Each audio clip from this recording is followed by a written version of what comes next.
Opinião em debate. Oferecimento Laboratório Núcleo, cuidando de você. Pax Clínica, há 40 anos colocando o paciente em primeiro lugar. Miller Torres Corretora de Seguros. Você não pode parar o tempo, mas pode garantir o seu futuro. Credjur, trabalha para oferecer sempre o melhor. Associe-se a Credjur e aproveite as vantagens. 3216-0102.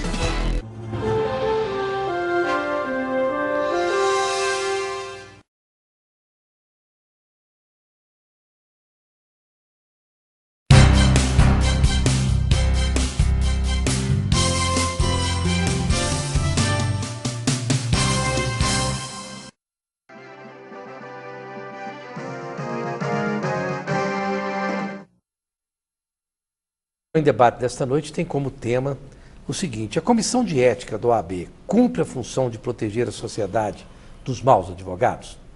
Para analisar e discutir esse importantíssimo assunto a todos nós, estão em nosso estúdio os seguintes profissionais: o Dr. Roberto Serra, tesoureiro da OAB, o Dr. Anderson Máximo, ele é presidente do Tribunal de Ética e Disciplinar da OAB de Goiás, e o Dr. Djalma Rezende, advogado especialista em Direito Agrário, que foi a pessoa que sugeriu que nós fizéssemos esse tema como uma forma de discutir o assunto em altíssimo nível para que a OAB pudesse se posicionar e que ele pudesse falar em nome de muitos advogados que entram em contato com ele e principalmente entraram em contato com ele durante o programa Opinião em Debate no rádio, ali na 730 AM. Os nossos telespectadores podem e devem participar pelos seguintes telefones: 3201-7688 e 3201-7708, ou pelo WhatsApp 998-32-0302. Bom, vou começar aqui com o Dr. Roberto Serra. Dr. Roberto Serra,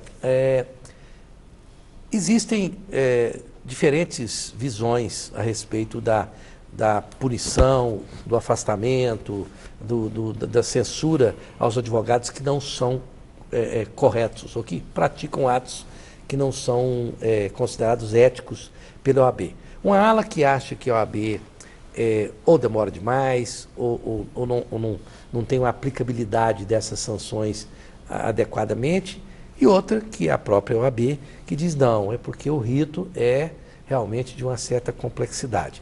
O senhor acha que tem alguma razão aquelas pessoas que costumam reclamar, inclusive pessoas também comuns que utilizam advogados e às vezes não dá certo, ou é porque as pessoas não estão a par do que está sendo feito? Bom, primeiramente, boa noite, Roseval, boa noite, doutor Anderson Márcio, presidente do TED, do Djalma. É preciso fazer uma correção de que nós não falamos comissão de ética já desde 1994. Até 1994 existia a chamada Comissão de Ética. A partir de 1994 foi criado o Tribunal de Ética e Disciplina da OAB e desde então a nomenclatura correta seria Tribunal de Ética e Disciplina da OAB. Tribunal. Hoje o tribunal ele é composto por 7 turmas, né, cada turma com 5 juízes, e a ampliação dessas turmas começou com uma e chegou-se a 7, se deu exatamente para propiciar a agilidade dos procedimentos éticos disciplinares. Essa notícia, ou essa veiculação de algumas pessoas, que a OAB não julga os colegas, de que demora, de certa forma, ela reflete o desconhecimento exatamente da instituição. O Tribunal de Ética ele funciona como se fosse o Poder Judiciário da OAB. Então, tanto que está sendo denominado tribunal. Tribunal, exatamente, o Tribunal de Ética. E como todo procedimento que gera uma sanção ao profissional, ele tem os seus prazos e trâmites legais que devem ser cumpridos. Mas, de uma maneira geral, os julgamentos são rápidos e, por incrível que possa parecer, ao contrário do que muitos dizem, o Tribunal de Ética pune muito.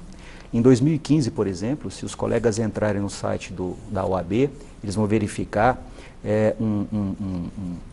uma tabela, desde 2009, que é disponibilizada, de julgamentos. Foram julgados 3.825 processos, dos quais 65% redundaram em condenação. Opa, 3 mil. E só na OAB de Goiás? Só na OAB. A OAB é o órgão que mais julga e mais pune os seus próprios, aqueles que desviam das suas condutas. Só para ficar claro, esses 3 mil foram só na seccional de Goiás? De Goiás. Puxa vida. Nós batemos o recorde. Eu digo isso porque eu fui juiz do Tribunal de Ética de 2010 até 2015.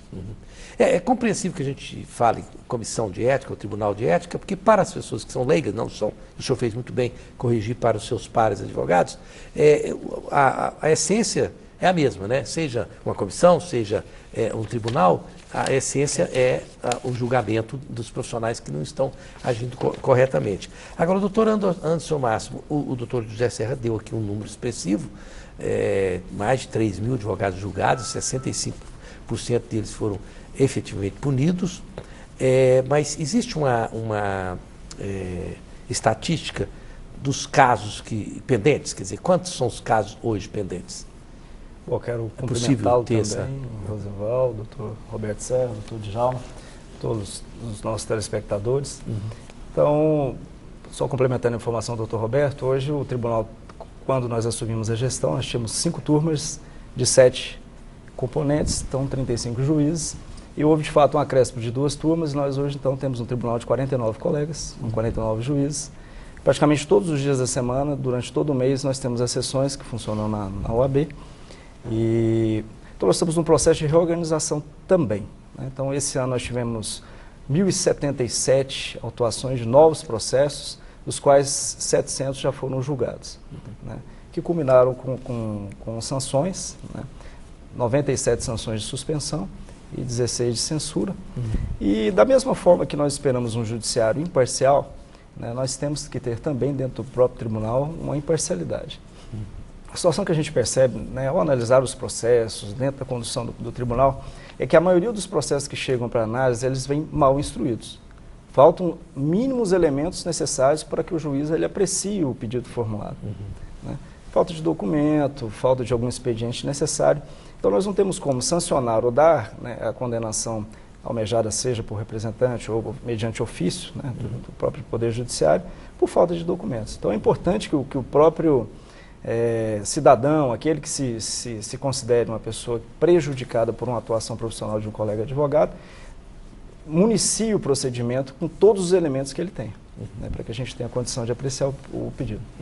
Doutor Djalma Rezende, me pareceu muito claro, na exposição que eu fiz aqui, das pessoas que entraram em contato com o programa, acionaram o doutor Djalma especificamente por ser advogado, que são advogados, né, que parece que os advogados que agem de uma forma correta ficam ávidos para que os advogados que não sejam corretos sejam realmente punidos, porque acaba sendo uma concorrência desleal, uma deslealdade e acaba sendo produtivo para a sociedade. Nesse escopo que o senhor ouviu aqui agora, o senhor acha que os advogados bons e a sociedade estão bem protegidos pelo Tribunal de Ética, ou Comissão de Ética, como queira chamar, ou o senhor ainda acha que é preciso ter mais celeridade, mais firmeza nessas decisões? Boa noite, Roseval, boa noite, Serra, boa noite, Márcio. Vou chamar pelos sobrenomes aqui, que aliás é nome, né? Eu tenho que explicar que isso decorreu de uma pergunta primeira no programa de rádio, se eu seria candidato à presidência da Ordem. Exatamente. Falei que jamais. Que o senhor disse jamais, né? Jamais. Isso jamais. E isso, houve outras perguntas, né? Aconteceram outras perguntas, e eu disse o seguinte, que eu apoiaria um candidato para as próximas eleições, que ele defendesse, eu sei que o Tribunal de Ética, ele trabalha muito, Roseval, mas são determinadas coisas que a sociedade precisa tomar conhecimento.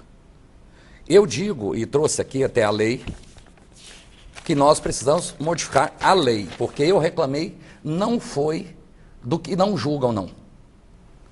Eu falei da forma, é o seguinte, que muitos profissionais que são condenados, profissionais condenados até pelo Conselho Federal, por locupletamento de dinheiro do cliente, esse cidadão continua advogando, e quando você clica lá na foto dele, Você clica na foto dele para saber a situação desse colega, dizia um famoso professor meu.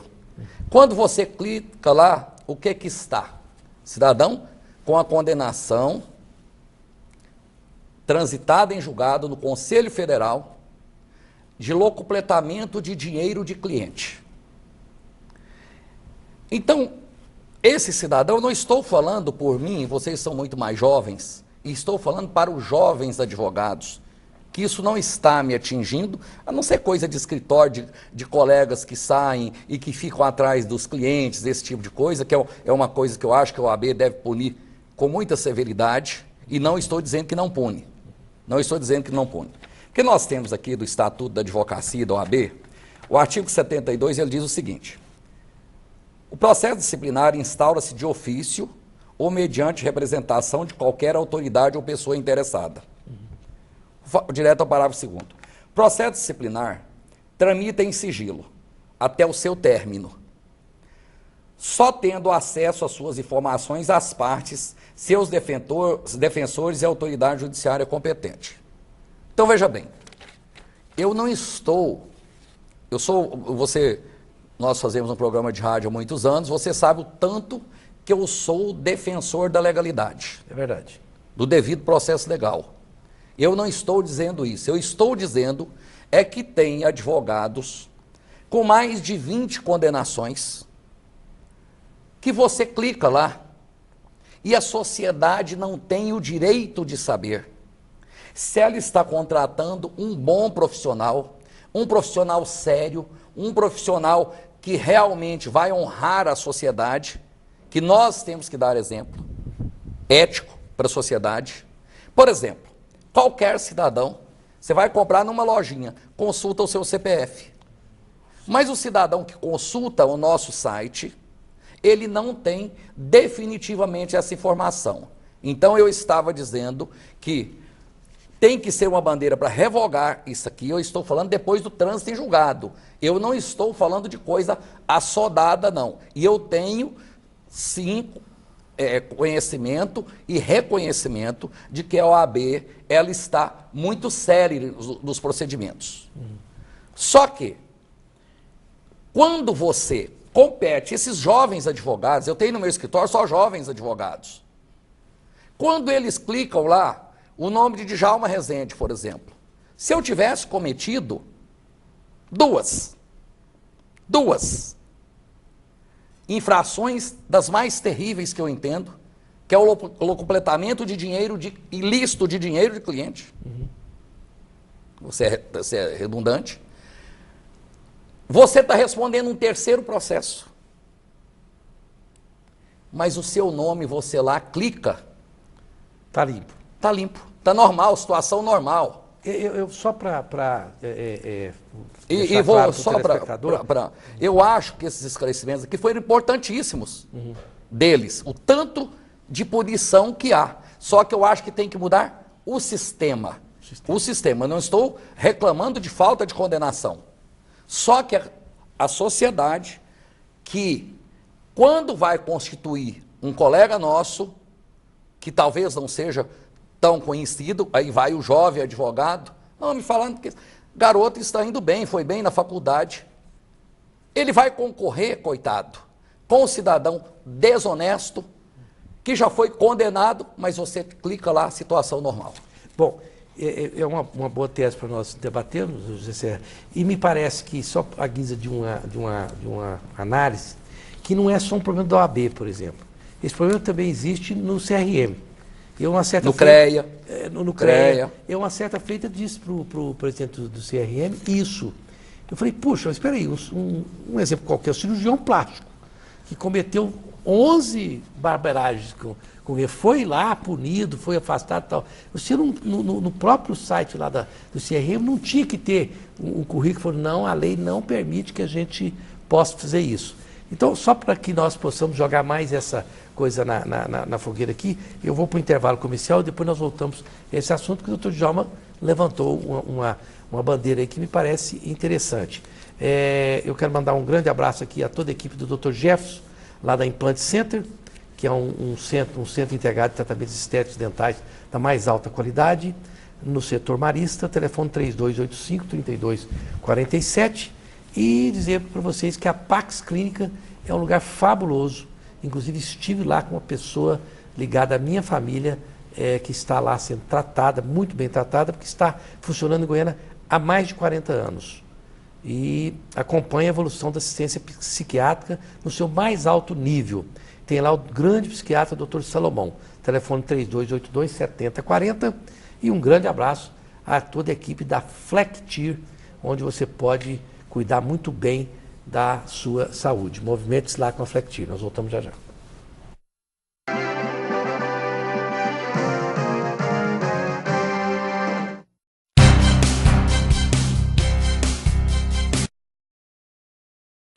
O Arnaldo agora deu pra ser síndico. E aí, pra melhorar, ele resolveu colocar a portaria remota Tecnoseg, a tal da PRT, que tem tecnologia de ponta e deixa o condomínio muito mais barato.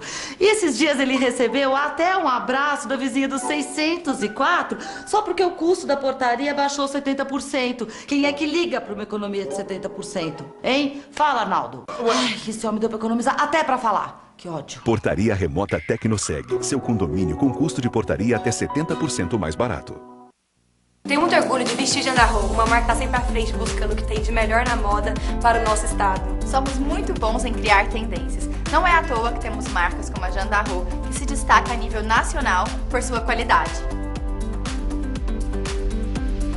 É muito bom poder contar com uma marca de tamanha qualidade, ainda mais sendo goiana. E eu tenho orgulho de mostrar isso para todo o Brasil. Essa marca é daqui. Orgulho em usar Jandarro. Orgulho de ser goiana. Jandarro, viva seu jeito.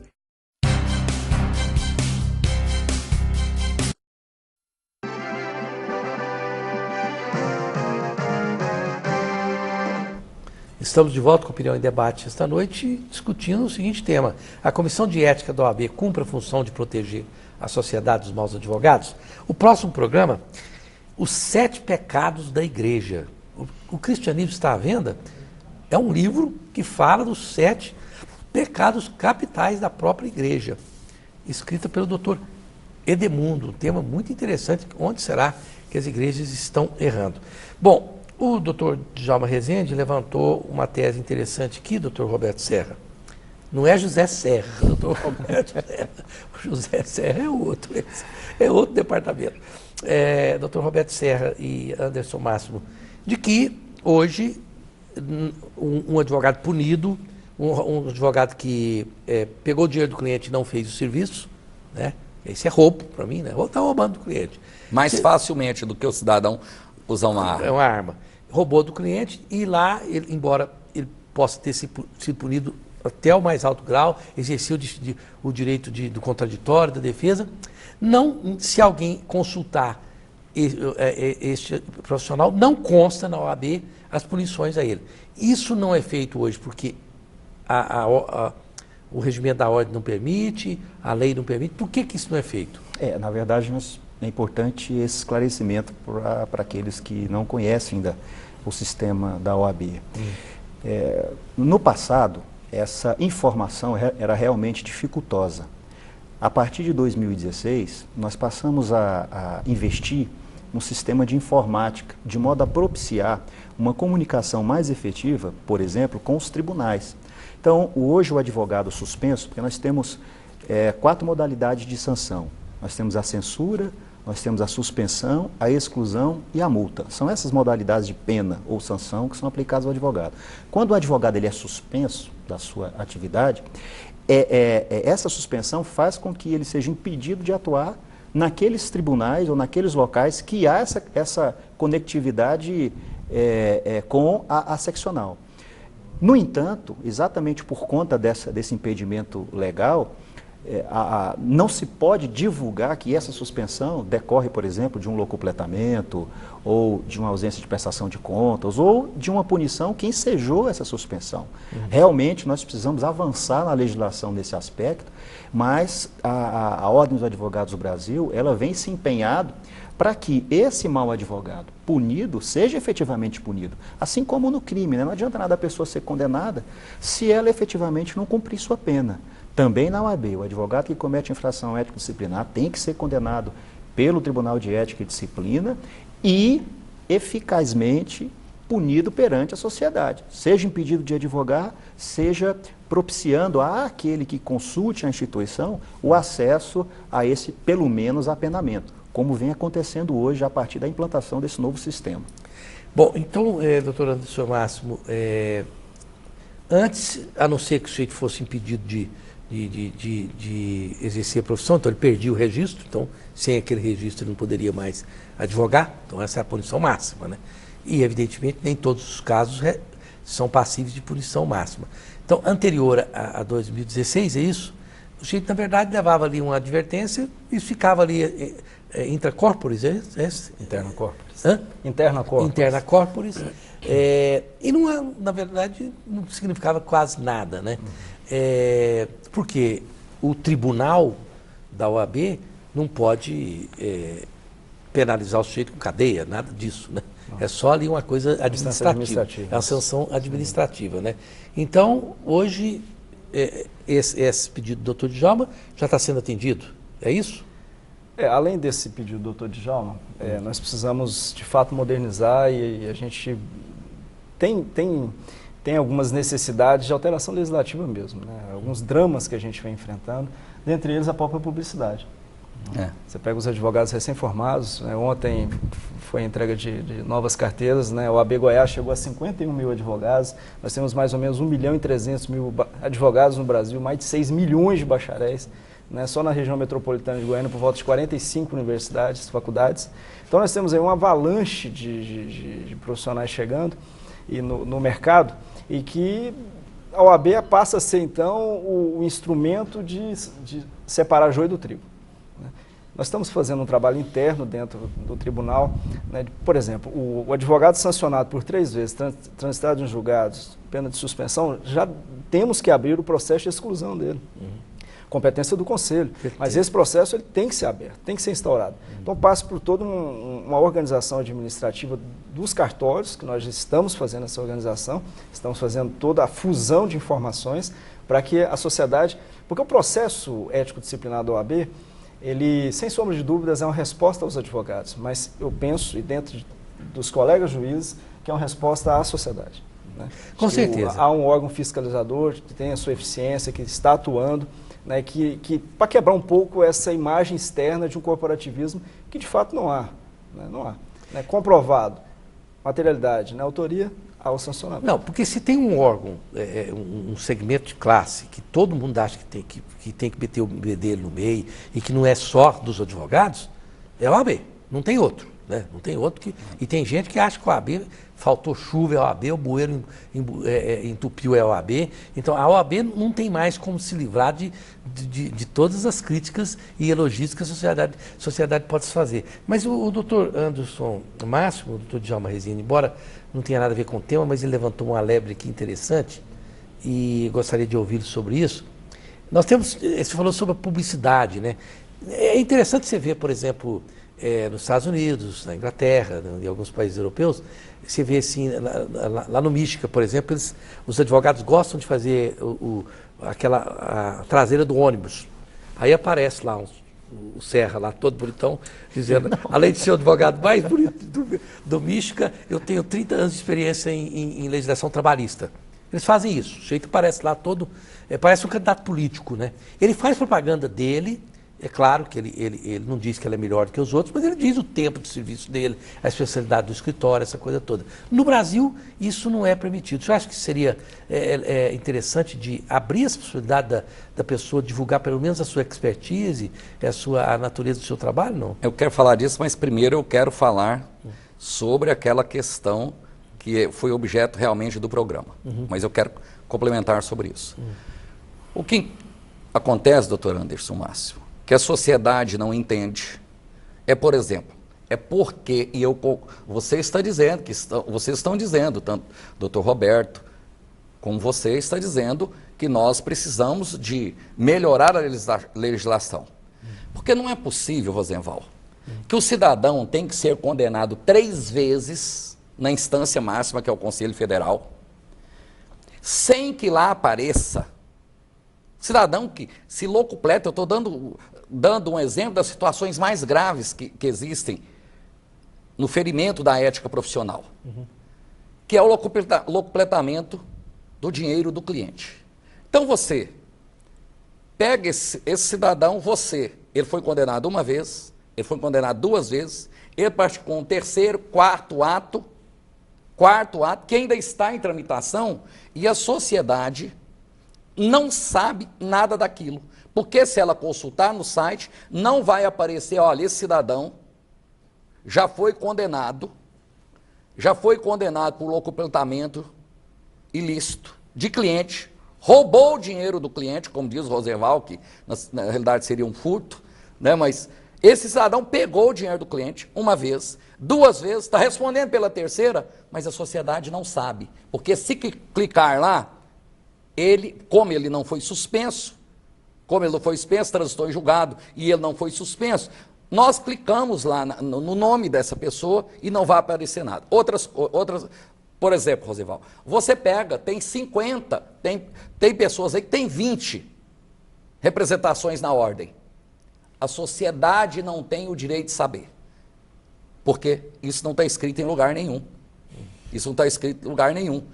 Outra coisa, essa questão do advogado, que eu acho que é das coisas mais terríveis que tem na advocacia, isso eu tenho certeza que vossas excelências certamente já sofreram esse problema, especialmente quando os nossos processos caem em Brasília, mas aqui é comum também, um colega não liga para fazer uma parceria, olha, eu estou atuando nessa área e tal, liga para o cliente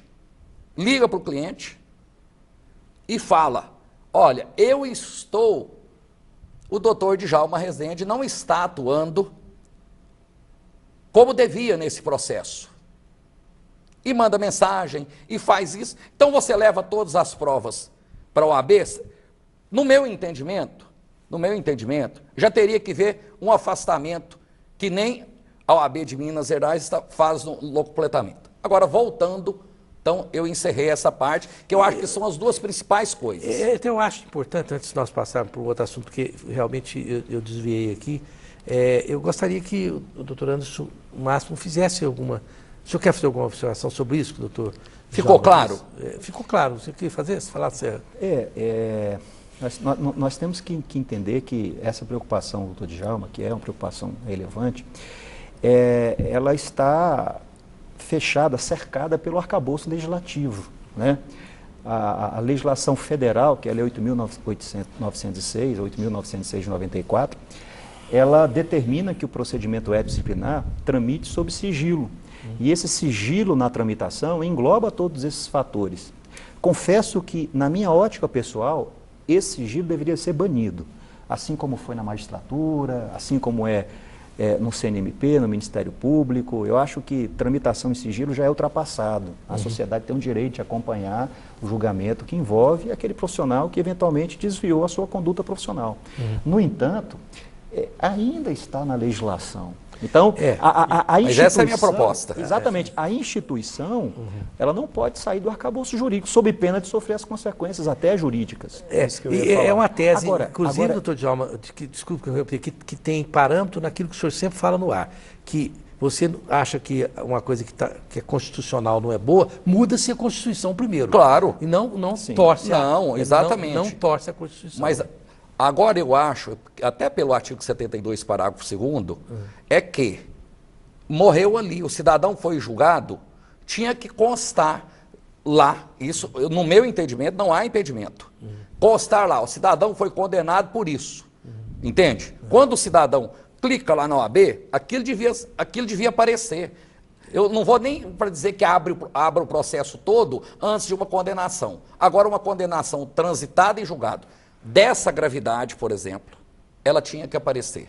Porque esse cidadão está concorrendo com os meninos que saem hoje da faculdade, esperançosos, que vão fazer uma carreira na advocacia bacana, e esse cidadão está concorrendo desonestamente com ele. Aqui meu nome é Francisco, eu denunciei um advogado há uns 3 anos, ele estava advogando com tornozeleira eletrônica.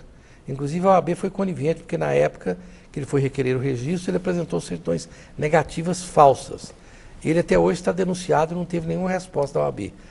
o nome do advogado, eu posso dizer o nome dele aqui sem incorrer numa falta de ética constante. Você está recebendo uma notícia. Né? Aqui a informação é do Francisco, nosso ouvinte, que tem o telefone dele aqui. Diz que o nome do advogado é Joaquim Luiz da Silveira. E ele está pedindo no ar que tome a providência sobre isso. Eu provavelmente vou guardar aqui. O doutor Anderson Máximo vai. Da mensagem, eu vou te remeter a mensagem. Você queria colocar mais alguma coisa? Essa é porque, às vezes, eu tenho a impressão que as pessoas acham que a OAB ela deve tomar todas as ações de ofício. Não. Se há alguma atitude que desconfiada por parte da sociedade, é preciso que seja denunciada, né? Claro. Para nós termos ciência e tomarmos as providências. Não sei, nós não sabemos, não sei, eu não me recordo de ter ouvido ainda que na imprensa esse caso, mas com toda certeza, se for uma infração ético-disciplinar, o Tribunal de Ética irá tomar as devidas providências. Dentro do que o doutor Roberto está trazendo para a gente, o novo Código de Ética, né, Resolução 2 de 2015 do Conselho Federal, na minha visão, trouxe um ingrediente muito importante dentro desse processo de modernização, que é a possibilidade do representante, né, que é aquele cidadão que se sente lesado, poder fazer sua representação, chegar no dia do julgamento, fazer sua sustentação oral, fazer sua defesa, explicar o que aconteceu, fato esse que tem acontecido no nosso tribunal. Então, é uma situação que tem gerado uma aproximação da comunidade, da sociedade junto com a AB. Né? Hoje, há um autorizativo para isso. Eu quero pedir permissão para vocês para fazer um pot-pourri no próximo bloco, porque você não tem ideia do que o tanto que o telespectador e quantos telespectadores têm dúvida do que pode ou não pode fazer um advogado com seu cliente. Eu quero fazer um pot-pourri, fazer essas perguntas e fazer bem rápido. Isso pode, isso não pode, porque as dúvidas são muito grandes. Eu nunca imaginei que fossem tantas as dúvidas em relação ao que pode ou não fazer um advogado. Raulino, você pediu chamar os comerciais, é isso? Não se esqueçam vocês que, se você quiser ficar com a sua saúde em dia, coma num lugar que tenha uma boa alimentação, que é a República da Saúde, que só usa azeite de oliva virgem. E se você quiser ficar assim muito elegante, como está hoje o doutor Anderson Máximo, que tirou aqui o título do Serra hoje, da beleza da OAB, que o pessoal gosta de falar do doutor Serra, você vai no Subilt. O Subilt conta com 10 unidades, todas com localização privilegiada. Fica na rua 22, número 384, no setor oeste. E você pode entregar seu filho para a Escola Internacional de Goiânia, porque lá o seu filho vai ser muito bem tratado. Os filhos do doutor... A filha, né? Sua filha? O casal. O casal de filhos deles, os filhos deles estão lá, são coleguinhas das minhas meninas, do doutor Anderson Máximo. E a escola realmente é como o seu nome é o Máximo, né? Nós voltamos já já.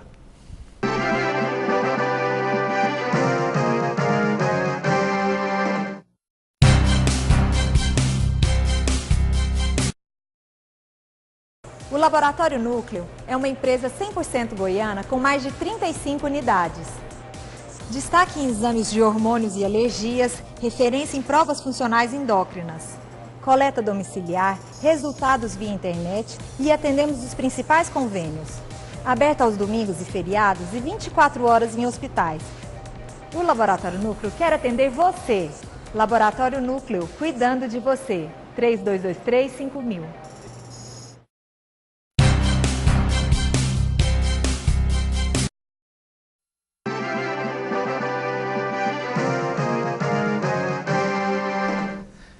Nós estamos discutindo hoje assuntos ligados à OAB, principalmente sobre o Tribunal de Ética, que eu usei o nome Comissão de Ética aqui, mas é Tribunal de Ética. E o próximo programa será sobre os 7 pecados da Igreja. O cristianismo está à venda? Mas antes, posso fazer aquele pot-pourri rápido aqui? Eu passo para cada um de vocês aqui, porque todos entendem muito bem do direito. Boa noite, meu nome é Flávia. Pode um advogado contratado repassar o caso a outro colega sem que seu cliente seja consultado ou que aceite o novo profissional? Pode, Serra? Depende do contrato e depende da procuração, né? Geralmente a pessoa otorga uma procuração a um advogado, dando poderes a esse advogado a subestabelecer. E subestabelecimento é aquela transmissão de poderes, né? Ou para atuar em conjunto ou para não mais atuar o advogado outorgante. Então, é possível, desde que conste na procuração poderes do advogado para subestabelecer a um outro advogado. Você toma cuidado quando assina um negócio com o advogado, porque às vezes ele está escrito ali que você vai ter que entregar a sua mulher para ele e você assina. Porque tem coisa de advogado lá que já deu para mim assinar. Falei, não, aí não, mas qualquer coisa que vai acontecer, até a primeira dama eu vou ter que te entregar. Então, é bom que você tenha um mínimo de conhecimento do que vai assinar com o advogado. Boa noite, meu nome é Daniel. No caso em que o advogado é contratado para resolver uma questão de traição matrimonial, é permitido a ele que esse assunto possa ser discutido com outro colega de profissão que não seja do seu consultório, buscando pareceres que o auxiliam, ou ele deve abrir mão do caso logo de início? Doutor Anderson Márcio, ele pode? Bom, é uma pergunta, eu não vejo nenhum óbice em relação a questão de traição. Eu acho que ele quis dizer aqui, não sei se o doutor Djalma também pode falar, no caso assim, porque você entra num consultório médico, ou num psicólogo, ou num padre, e num consultório de um advogado, você presume que aquela conversa ali é confidencialíssima. Né? Se ele libera, por exemplo, essa informação que é confidencial, no caso sigilosa, uma traição, o sujeito não quer que saiba que a mulher dele está dormindo com o Ricardão. Aí ele vai no outro consultório, conta para o sujeito e discute aquilo começa a ser uma fofoca. Mas pelo que eu entendi aí, a título de parecer, né? Ele citou a expressão parecer. É muito comum nós, advogados, utilizarmos de pareceres técnicos, né, profissionais doutrinadores, doutrinadores, né, para tentar convencer o juiz de que a nossa tese é a que deve prevalecer. Então, o contrato ou o contato firmado do advogado contratante com o parecerista, ele tem uma vinculação de sigilo também. Então, pelo menos sob esse ponto de vista, nada impede do advogado convidar um outro colega para emitir um parecer jurídico sobre o caso para auxiliar na defesa da tese. Aqui eu não sei, doutor Djalma, se o senhor vai entender, eu tive dificuldade. Boa noite, meu nome é Pedro. Pode um advogado, sendo de conhecimento do contratante, que ele é uma peça importante na decisão de um fato ocorrido, se recusar a pegar a causa? O senhor entendeu? Alguém entendeu? Entendi. O senhor pode responder então? Posso. Eu quero falar a questão da procuração também, que é o seguinte, nas minhas procurações, eu só posso subestabelecer com reserva de poderes. Com reserva de poderes. Ou seja, eu continuo advogando para a parte. E esse eu acho que é o melhor meio de você fazer a procuração. Porque o cidadão sempre vai ter contratado o doutor Roberto César, o doutor Anderson Máximo, o Djalma Rezende. É lógico que você, para um ato, para determinadas situações, você subestabelece a outra com reserva de poderes. Quer dizer, toda a responsabilidade do processo continua sendo sua. Porque o cidadão não contrata Zé para João advogar para ele. Né?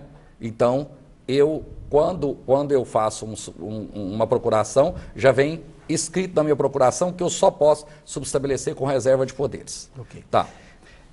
Essa outra questão, ela ficou meio... Você podia repetir, por favor? Pois é, eu realmente não consegui entender aqui. Se ele pode não aceitar a causa? Se ele pode não aceitar a causa porque ele é uma peça importante da decisão de um fato ocorrido. Sim, mas aí ele está... Se ele está envolvido no fato. Ele está envolvido no fato e é procurado para ser advogado. Para ser advogado. Ele pode recusar pegar uma causa por qualquer... Eu entendo até questão de foro íntimo. Eu não sei se estou falando bobagem, mas qualquer profissional pode se recusar a atender quem quer que seja, a não ser o médico. Né?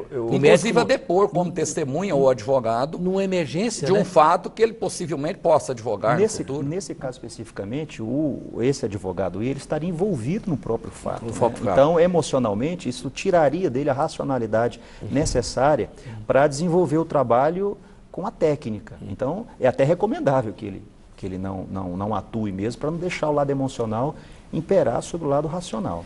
Eu quero perguntar aqui para o doutor Roberto Serra, doutor Anderson Márcio, o seguinte: existe na OAB alguma possibilidade, porque aqui tem muita dúvida pontual. O advogado fez isso, será que ele está me roubando? Mas são muitas, são dezenas de perguntas.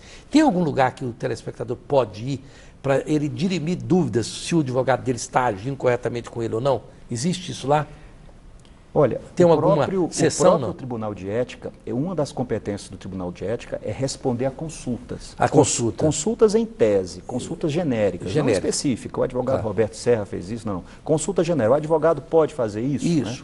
Né? Uma das missões do Tribunal de Ética é exatamente essa propedêutica, de esclarecer. Então, essas pessoas com dúvidas podem fazer um pedido de consulta pelo site ou pessoalmente na OAB, que o Tribunal de Ética irá se reunir especificamente para responder essas indagações. Né, então, aqui a Audilene, porque como não vai dar tempo de ler todo mundo, a nossa telespectadora Audilene, no seu caso específico aqui, Audilene, que você tem dúvida porque se recebeu, não foi repassado para você, você está em dúvida se o seu advogado acabou ficando com a quantia que deveria ir para você ou não.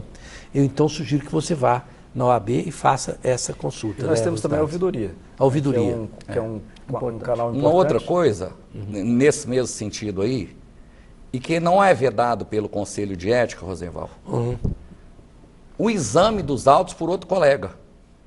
E que ele pode denunciar. A hora que realmente ele não pode opinar se às vezes o advogado tem uma estratégia que o outro colega teria diferente. Seria um ponto de vista diferente. Mas ele pode denunciar, por exemplo, uma perda de prazo. Claro. Não, o seu advogado perdeu um prazo. Isso não é proibido eticamente. De ele fazer essa advertência. O cliente, eu quero saber se o meu processo está em ordem. Não é vedado a nenhum advogado examinar esses autos. Ok.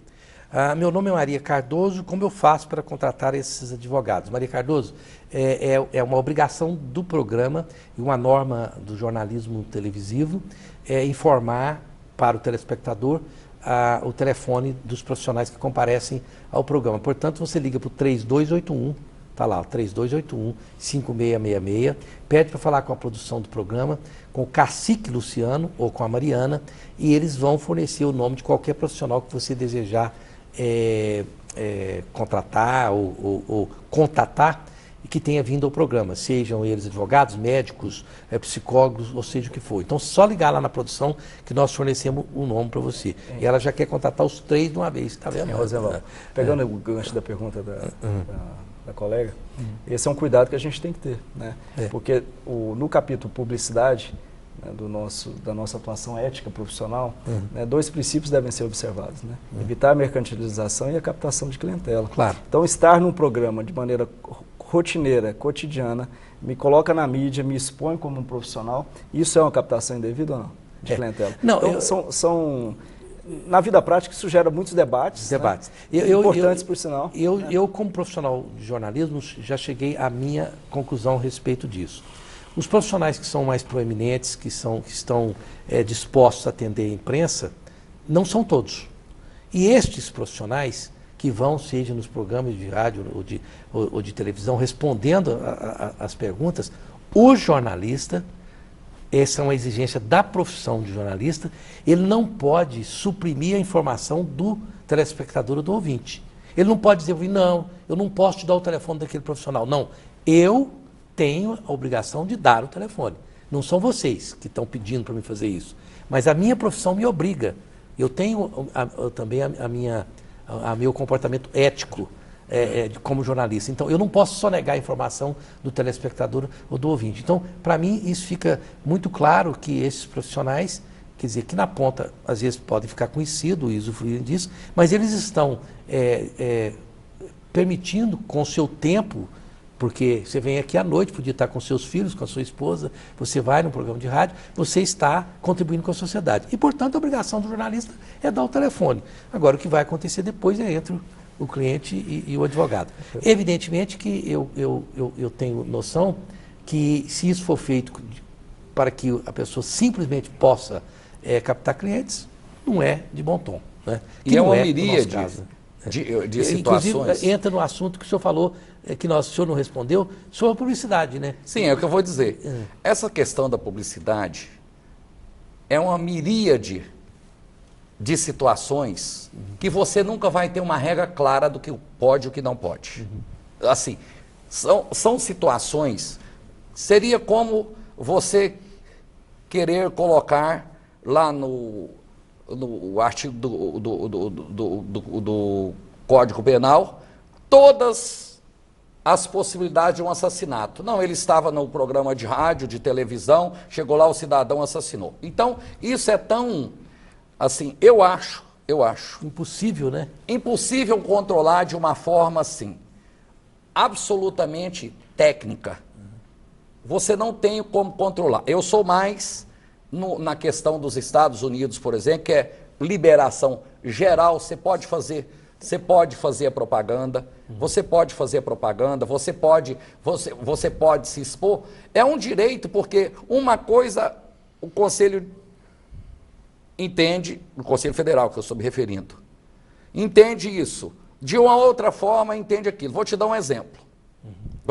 Eu fui chamado à ouvidoria porque eu coloquei uma placa no meu imóvel, futuras instalações, escritório de advocacia de Djalma Rezende. Eu fui chamado porque eu estaria infringindo o Código de Ética. Eu falei, nós vamos brigar na justiça. E aquele cidadão que coloca no endereço antigo, mudei para o endereço tal. É uma informação técnica necessária. Então, né? É muito difícil, essa linha é muito tênue, então, o que é publicidade, o que não é, o que é exposição exagerada, olha, o que não é. Né? Então, eu acho ela muito... Para quem nunca esteve nos Estados Unidos, você tem a seguinte situação na televisão americana em horário nobre. Você que quer ganhar uma causa trabalhista, você que quer ganhar uma causa com 92% de eficiência, procura o meu escritório. Porque eu estou na rua tal, sou fulano de tal, não perco um ano nos tribunais, papapá. O sujeito faz bravata na televisão. E isso é permitido nos Estados Unidos, foi não, Sérgio? Eu não sei se eu vou ter o tempo suficiente, deixa um pouquinho para mim. Intervalos, mas nós temos duas vertentes da publicidade e propaganda na advocacia. Nós temos uma vertente europeia e uma vertente norte-americana. A vertente norte-americana é aquela mais sensacionalista, como você acabou de dizer aqui. Aliás, vertente essa que, ao meu ver, é prejudicial à profissão. É o exagero, né? Essas piadas de advogados que costumam denegrir até a própria dignidade da profissão, advém desse excesso praticado lá nos Estados Unidos. Eu, particularmente, cheguei a refletir sobre o assunto e repudio. Privilegia o poder econômico em detrimento daqueles que estão iniciando, por exemplo, a profissão. Então, eu não sou partidário a forma de propaganda, que não é nem publicidade, é propaganda norte-americana. O que nós adotamos aqui no Brasil foi a concepção europeia, que é aquela concepção mais discreta, moderada e com a finalidade apenas de informação, sem aquelas características publicitárias de um mercado qualquer. Mas veja bem, desculpe, doutor Sérgio, mas o senhor que viaja muito também deve ter visto, nós tivemos um viés ainda mais engessado, mais restritivo. Porque você vê na Itália, por exemplo, você vê lá um painel com a foto da banca de advogados, né? E especialistas em direito agrário, não sei. Na verdade, mas tá lá, né? A Itália evoluiu nesse ponto, porque ela era bem mais restrita. Ela veio sofrendo evolução e desenvolvimento na concepção de publicidade. Eu também não... Eu acho que nós temos que evoluir bastante. Um pouco. Mas não, assim, por exemplo, no nível norte-americano. Não, também acho que não. Eu estou falando isso porque eu tive o prazer de visitar Milão há um tempo atrás, pouco tempo atrás. E eu realmente falei, olha aqui. Na Argentina também, né? Agora, pois não. É uma matéria que, no artigo 47 do novo Código de Ética, deixa ali para um futuro provimento do Conselho Federal, provimento esse que deve chegar. O grande, por exemplo, debate que se enfrenta hoje é como eu me coloco na rede social. O que seria ou não captação indevida, como é que é essa mídia em rede social? Você pega um Conjur, por exemplo, tem propaganda de 30 escritórios. Agora só sim. Aí nós percebemos dentro do que por exemplo, o doutor Djalma, que é um advogado extremamente conhecido, o doutor Roberto Serra, aquele que acabou de formar. Então a ideia que se tem de uma publicidade em contrário de uma propaganda é você dar pelo menos uma condição de igualdade de condições, pro forma para competição igualitária. Agora, a sanção de uma eventual publicidade irregular é uma mera censura. É bom que se diga, né? Olha, a Credijur trabalha para oferecer tem que ser sempre, por causa nós estamos falando aqui de advogados, a Credijur trabalha para oferecer sempre o melhor ao profissional do direito, garantindo as melhores taxas e preços e as melhores condições e benefícios aos associados. Associe-se a Credijur e aproveite as vantagens. 3216-0102. E eu quero mais uma vez agradecer o pessoal aqui da Levite, que manda essa água, que vocês notaram aí, que é uma água maravilhosa, para servir os nossos clientes aqui, aos nossos clientes, aos nossos debatedores. Essa água tem o menor teor de alcalinidade do mundo. Maior. Não, menor, cadê? Aqui. O pH dela. pH aqui, ó. O pH dela. Vamos lá, o doutor Djalma entende de água. É uma das águas mais alcalinas com menor índice de teor de sódio do mundo. Isso, muito mas obrigado. com pH mais alto, que é 9,33. Tá vendo? É porque eu tomo dela, eu passei a tomar em razão disso. A melhor divulgação do que essa eu não conseguiria. Está aqui, doutor Djalma, está aí o lugar que você pode pedir, 3255-9626. E eu não ganhei nem um centavo dela, mas tomo ela não, eles mandam aqui, o dia todo. São muito... É o pessoal do estúdio que manda para nós. É porque ela tem 9,33 de pH. Isso é raríssimo. Que legal. Nós voltamos já já. É verdade.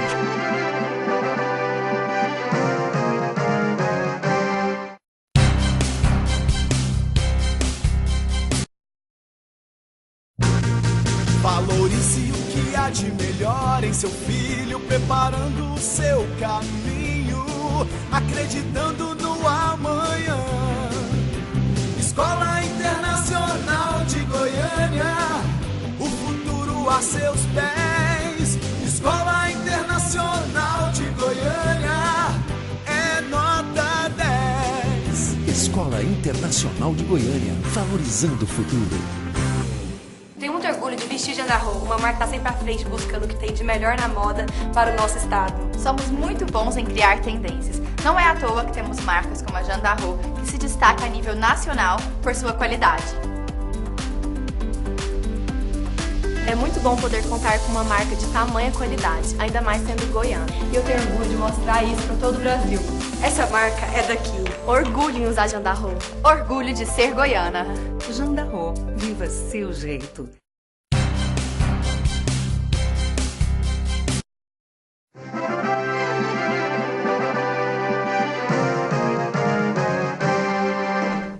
Estamos de volta com Opinião em Debate de Goiás, aqui com a presença da OAB de Goiás e com o doutor Djalma, falando sobre a Comissão de Ética e outras atividades da OAB. O próximo programa nós vamos falar sobre os 7 pecados da igreja. O cristianismo está à venda ou não? Bom, aqui eu vou até resumir um pouco. Eu sou Rodrigues. Ele quer saber aqui por que muitos advogados defendem seus clientes, mesmo sabendo que os clientes estão mentindo de todas as formas e estão errados. E eles continuam defendendo-os assim mesmo. Porque essa OAB não pode fazer alguma coisa. Punir o advogado que defende o cliente que é culpado. Né? Você vê como as pessoas têm dificuldade de entender essa relação do cliente com o advogado. Né? Poxa, sabe que o sujeito é assassino, que é picareta, ainda está defendendo ele. No Código de Ética e Disciplina tem um artigo que eu acho um dos mais belos, que diz assim, que o advogado criminalista, ao defender o cliente, não deve levar em consideração a sua culpa. Ele tem que defender. Então, todos, absolutamente todos, daquele que se declara culpado àquele que se declara inocente, tem direito a uma defesa. E se o advogado não quiser advogar para ele, o Estado nomeia um. Tem que nomear. E o Estado nomeia, e muitas vezes a OAB até indica um advogado, quando numa determinada comunidade, vários outros se recusam a atuar por algum motivo pessoal.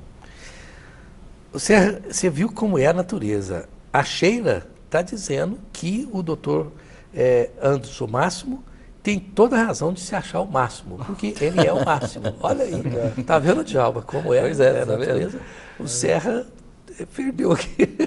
O pessoal gosta de brincar com o doutor Roberto Serra, porque ele tem um senso de humor muito apurado, uma pessoa que tem, mas, doutor Anderson Máximo, então, o senhor é o máximo, né?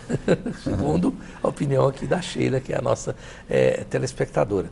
Mas sobre esse tema que nós estamos nos minutos finais, doutor Djalma Rezende, faltam 5 só. Me parece que nós podemos chegar à seguinte conclusão, não sei se o senhor vai concordar, que sim, é preciso aprimorar a divulgação, o sistema, para que o advogado, o mau advogado seja identificado e o cliente possa saber disso com mais efetividade. Mas também é possível deduzir que a OAB, dentro da estrutura que seria assim a constituição da OAB, vamos dizer assim, né, ela tem tentado fazer o que é possível. Então, seria um caso de propor mudanças, é isso? Eu acho que nem precisaria mudar tanta legislação, que é o artigo 72, parágrafo 2º. Porque lá fala da tramitação. Então, eu entendo que quando o cidadão fosse condenado, não estou falando nem no Tribunal de Ética Estadual, mas no Conselho Federal, tinha que aparecer na sua ficha. Cidadão foi condenado por isso. Entende? Então, porque aí a sociedade teria conhecimento de quem ele está contratando. Agora, se ele xingou um juiz ou se xingou um colega, esse tipo de coisa, é outra história. Mas a questão de locupetar-se do dinheiro e tentar tomar cliente de um colega é muito desonesto. Doutor Roberto Serra, o senhor acha que esse pleito do doutor Djalma é possível, por exemplo, ser avivado, discutido a partir da OAB de Goiás ou... Eu vou até mais longe. Eu convido o doutor Djalma a formalizar esse requerimento lá na OAB, assumir a tribuna, fazer a defesa de tese, que é muito interessante, que com toda certeza nós iríamos aferir a possibilidade ou não, dentro do escopo legal, de divulgar uma condenação após o seu trânsito julgado, para que a sociedade tome ciência de fato se isso acontece. Nós convido então o doutor Djalma a formalizar, porque ele tem fundamentos muito interessantes e abalizados sobre o assunto. Mas eu acredito que essa é uma discussão perfeitamente possível de ser feita lá no Conselho, para que aqui Goiás seja, digamos assim, o pioneiro dentro de uma interpretação jurídica sobre um tema tão importante. Doutor Anderson Máximo, o senhor gostaria de acrescentar alguma coisa sobre esse tema? Nós temos 1 minuto aí para isso. Os últimos, né? É os últimos minutos. Queria agradecer e dizer que nós estamos fazendo dever de casa. Nós estamos dentro do Tribunal de Ética fazendo, né, uma varredura, todo esse processo de reorganização. Mas uma coisa, Rosenbaum, algumas pessoas nos questionam e falam assim, mas vocês devem ganhar muito dinheiro estando no Tribunal de Ética. Quero informar que é um trabalho voluntário, né, as noites são longas, inúmeros processos, né, vários processos, só esse ano já são mais de 1.200 processos, mas todo esse esforço vale a pena para a gente ver uma advocacia melhor, né, uma advocacia mais forte. E eu sempre elogiei o tribunal, viu, doutor? Essa questão foi um outro viés.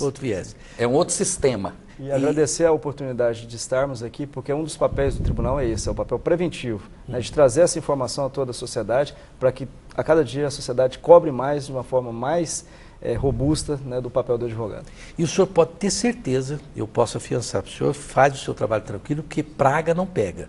Porque é claro que as pessoas que são condenadas pelo tribunal vão querer jogar uma praga, mas praga eu tenho certeza que não pega, porque senão boa parte dos políticos que eu jogo praga já teriam caído até a orelha.